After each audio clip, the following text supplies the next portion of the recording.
Today we're going to be talking about The Legend of Heroes Trails Through Daybreak, which is the latest game in the Trails series from Falcom. This is a very long-standing series. It has been going since the 80s.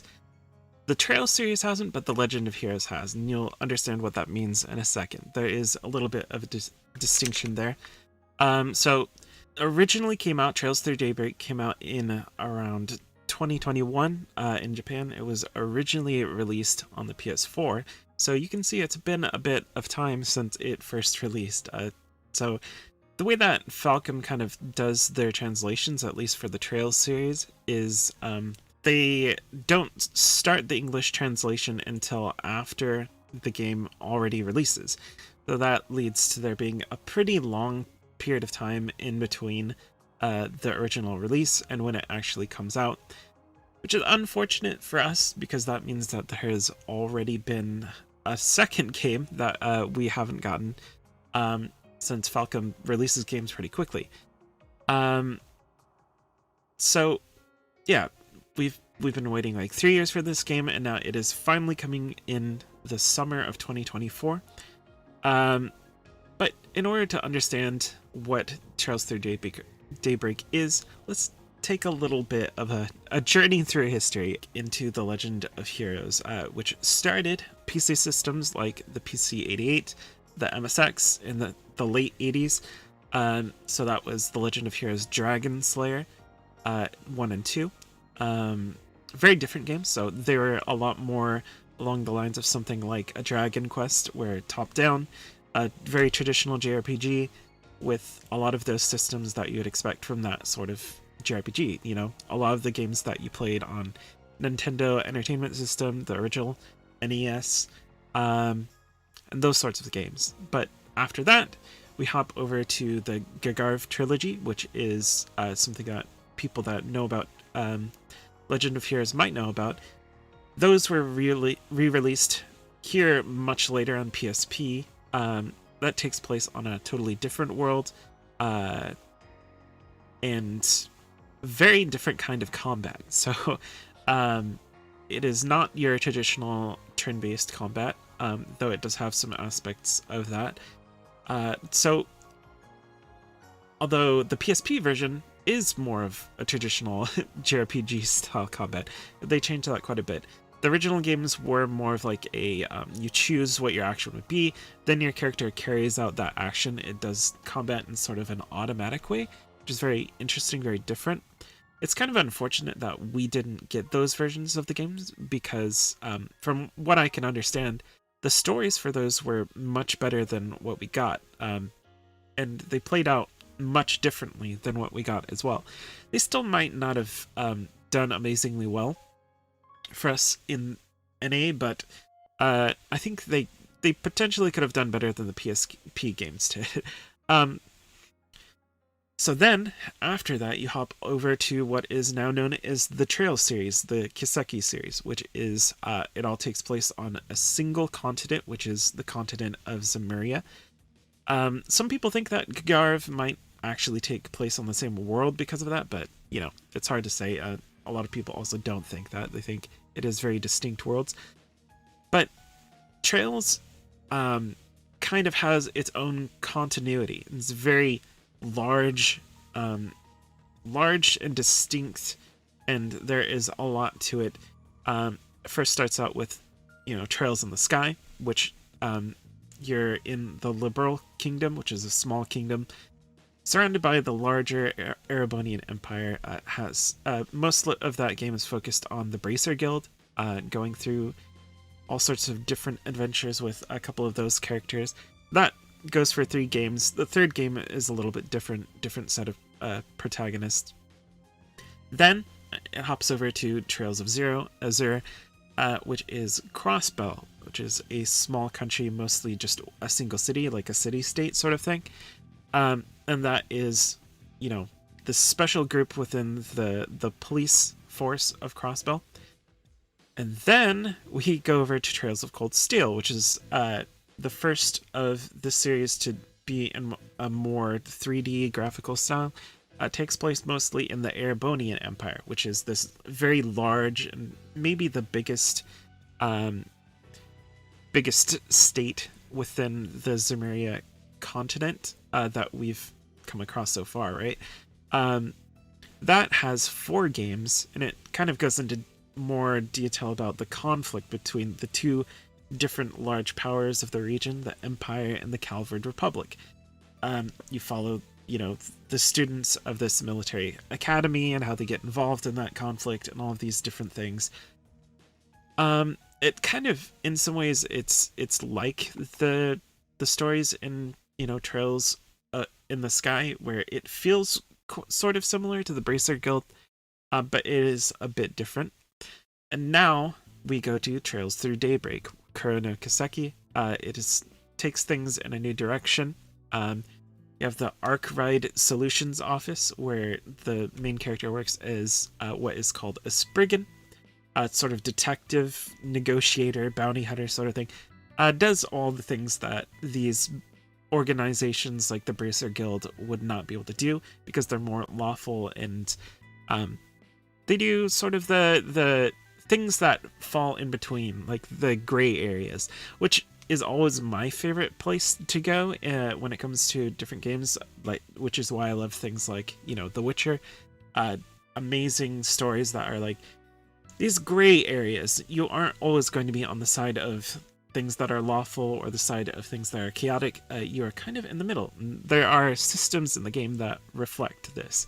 So that's sort of what makes Trails Through Daybreak a lot different in terms of, being in the Trails series. The other thing that you should know is that it takes place in the Calvard Republic. So Trails of Cold Steel focuses on a conflict between these two places, and now you actually get to go to the Calvard Republic and experience what that's like.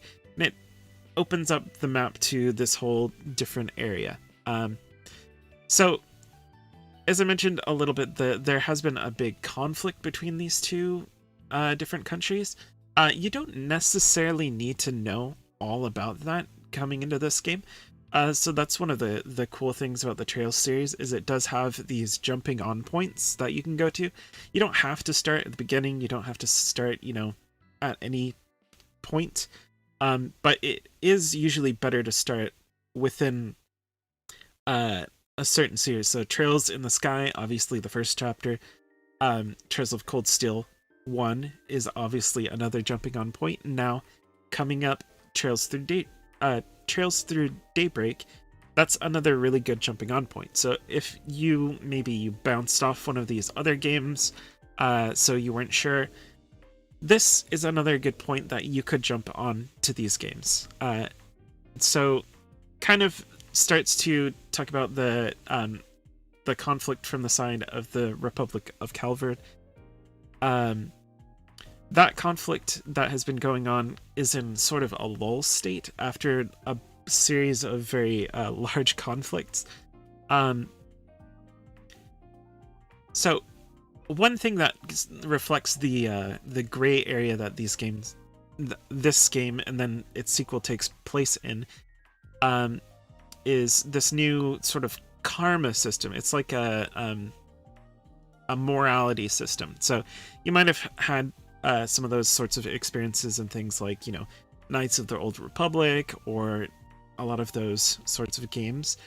This brings that into the Trails series. It has choices that you're making, so you're making choices that are affect stats, and those stats are law, gray, and chaos. Depending on what you do, you can end up aligned with different people and different factions. So if you make a lawful choice, you're more likely to have the Bracer Guild as an ally. Things like that. So some of those choices that you're making are reflected in those bigger outcomes. They're also reflected in things like gameplay.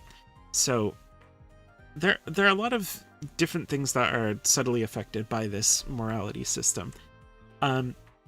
It's also doing certain side quests will affect what your alignment is. So you have to kind of think about what you're doing, and how that will affect your alignment. If that's something that you really care about, you might just do all the side quests. I think that's how a lot of people will operate.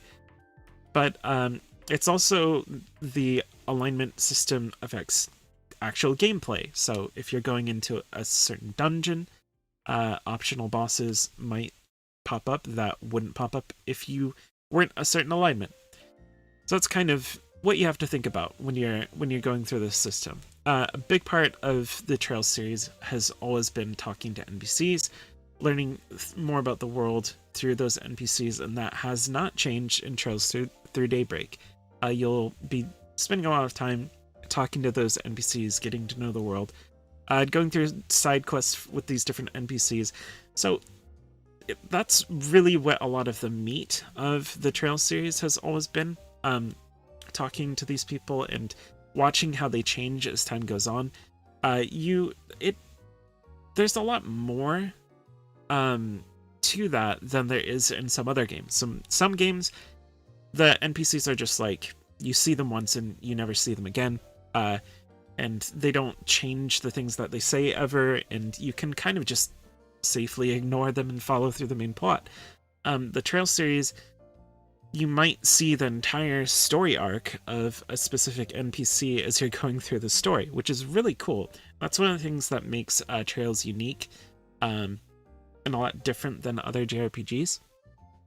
And that hasn't changed in Trails through Daybreak. And you might even say it's elevated a little because, you have these alignment things that are happening. So it kind of affects the way that you are interacting with the world and getting to know everything.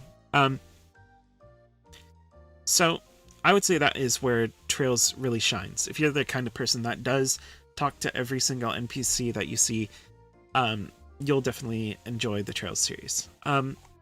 So yeah, the story, the place that starts in Trails through Daybreak is with the main character, Van Arkwright, who is the Spriggan.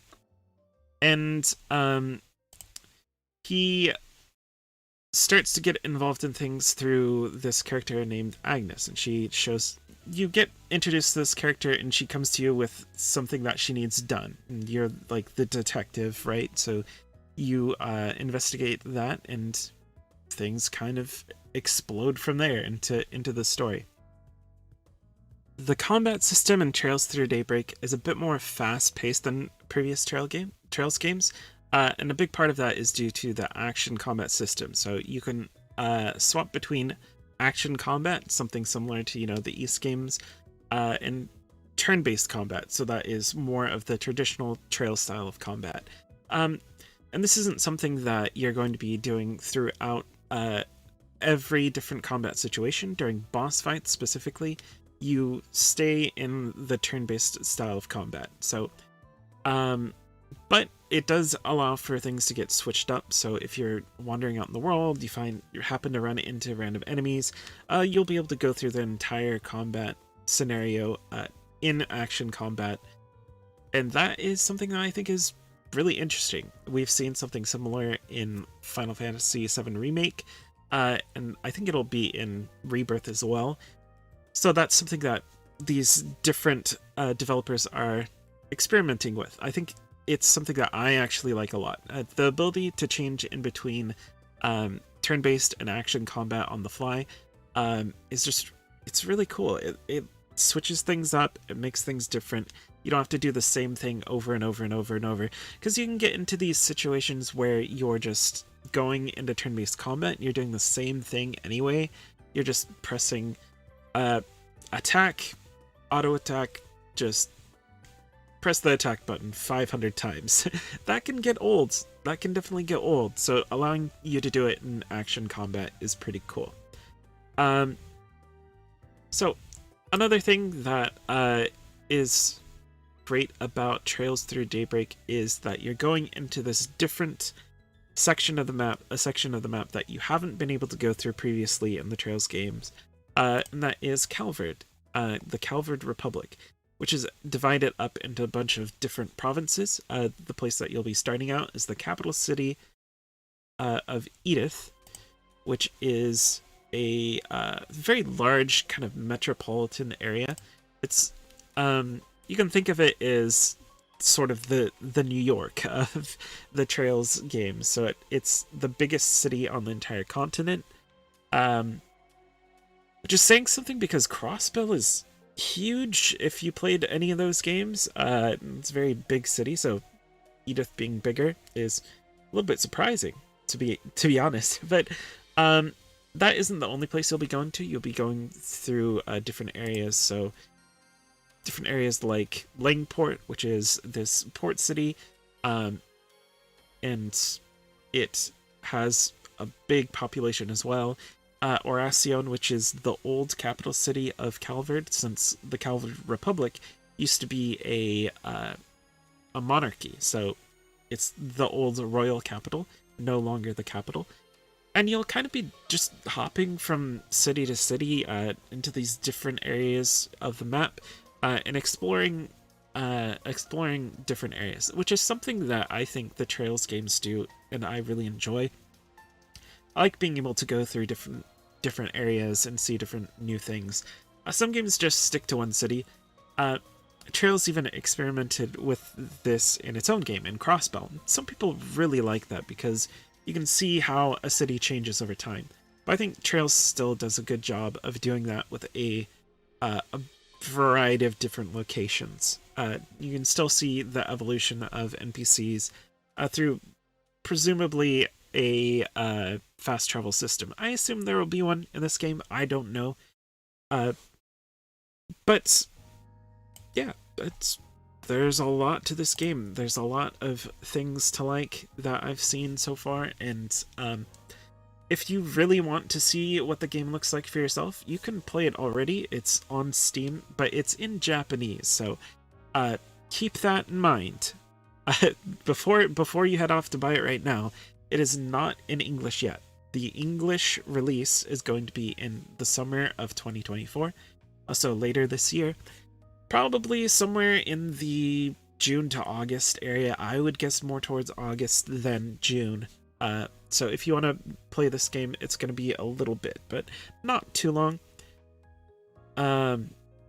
Only 3 years since it released. Unfortunately, the way that Falcom does translations, it leads to that, but that's okay. They're great games. They're very large games. So in the meantime, you could play through other games in the Trails series. You could play through Cold Steel. You could play through, Trails in the Sky. It just depends on what you want to do, what you think is the best hopping on point for you. For me personally, I think this is a really good one because of the way that the combat works, because it's a bit more fast-paced. And yeah, there you go. Legend of Heroes, Trails Through Daybreak, summer 2024. So check it out whenever it comes out.